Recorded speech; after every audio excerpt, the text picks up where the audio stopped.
Hi, I'm Callie from Joy Baked Hawaii, and I make sourdough even though I'm very lazy and I procrastinate absolutely everything, and this sourdough starter has survived me anyways. I was given this sourdough starter from a friend of a friend that works at the hospital, and I believe the starter was 3 years old before I got it, and now I've had her for about 10 or 11, well, you know what, actually it's been about a year.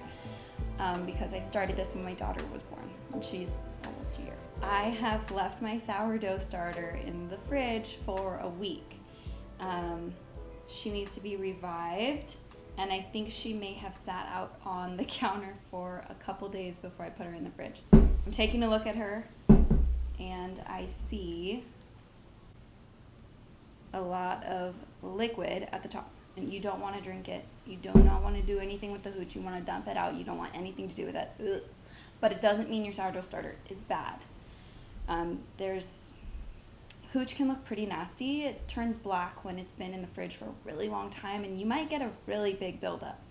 But it does not mean that your starter is dead. Now what you're going to want to do is you're going to want to get everything off the top. And you need a very minimal amount of sourdough starter to actually keep her going. So most of this is I'm just gonna dump it. I have chosen a relatively chaotic life, and I love it that way. And that's kind of how I make things happen with sourdough, with sewing, with going to the beach, is everything is pretty chaotic. There's not cleanness all the time. But in these videos, you'll probably only see some level of cleanness. Back to the sourdough. Okay, so now that I have dumped off the hooch and a little bit extra because I don't want any of that, I am going to dip my spoon in. And get a very little bit. A bit of sourdough starter goes a long way. You don't need very much. I have water. I'm not going to measure it because it's about consistency. To me, in this situation, when you're using such a small amount of starter, it's more about consistency. And the first time you feed it and revive it from coming back out of the fridge, especially if it's been a long time, it's gonna take a little bit of time to rise, and you're not gonna wanna use it this time. You're gonna have to actually feed it again to get that super active, bubbly starter. So this is our first feed out of the fridge, so I'm not gonna really bother with measurements too much. I'm going to see. I think that's good for me right now. I do really large batches of sourdough, so this might be even a little much for you to be feeding it. This can get totally just dumped. It's not very much. A lot of people don't like to waste. I don't like to waste my sourdough starter, but when it comes to something like this, I don't want to eat it. So I'm gonna throw it out. It's not very much again, so I'm just gonna garbage that. Now that we've added water and starter, we're gonna add flour. I find it much easier to mix the starter and the water first, and then I move on to the flour. You can do this with all kinds of flour. My starter, I use just regular bread flour from Costco. It's the most affordable.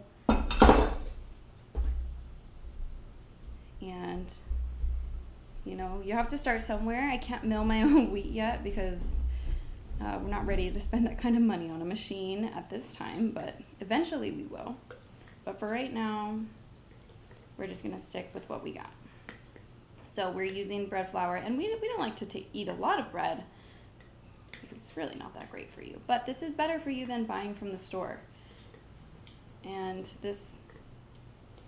it's so fast once you understand how it actually works. So fast.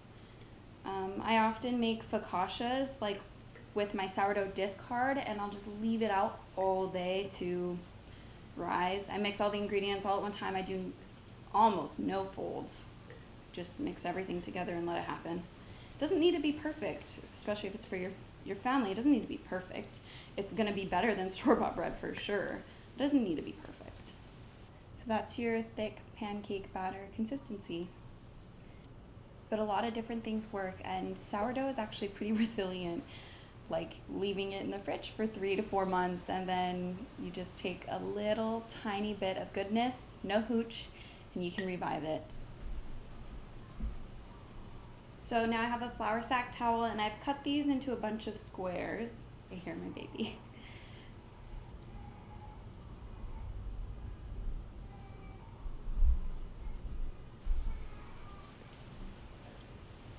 Again, I'll do a quick overview.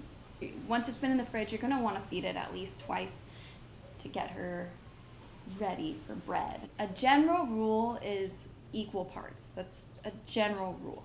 But when it comes to reviving, I dump out the hooch. I take the tiniest little bit that's like on the tip of a spoon, and I mix it in water. And then I'll do about equal parts water, equal parts flour, but very little starter. And mix her all up and let her sit until she's ready. You'll know when she's ready by the bubbles in the jar, and it may not double immediately when you first get her out and warm her up. She may not double this first feed, but you will see bubbles all the way through, and then they'll have broken the surface. And that is a pretty good indication that your starter is ready to be fed again.